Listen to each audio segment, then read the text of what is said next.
dowlad goboleedka Soomaaliya ee Jubbaland ayaa si lama filaan ah uga hadashay talaabadii ugu dambeysay ee qaaday dowladda Soomaaliya ee la xiriirta dagaalkii adkaa ee ku qaaday ururka Al-Shabaab oo soo galay gobolka Shabeellada Dhexe. ugu horeyn Jubbaland ayaa shaaca ka qaaday inay bogaadinayso dagaalka ay wadaan ciidamada xoogga dalka iyo kuwa deegaanka ee looga hortagayo ururka Al-Shabaab ee ka socda deegaanada maamulka Hirshabeelle.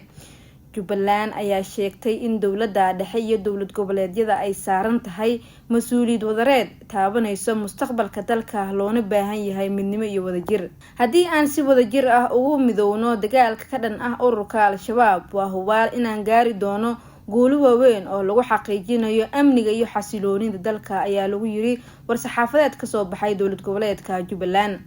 sidoo kale waxa ay ku baaqday in meel la dhigo khilaafka siyaasiga ah loona baahan yahay in loo soo jeesto sidii dalka looga ciribtir lahaa kooxda Al-Shabaab. Dowladda Federaalka Soomaaliya ayaa haatan wado gulufkii ugu xooganaa ee ka dhan ahaa ururka Al-Shabaab oo dib iskugu soo abaabushay soona gashay gobolka Shabeellada Dhexe, waxaana haatan soconayo dagaalo iyo duqeymo lagu beegsaday ururka Al-Shabaab.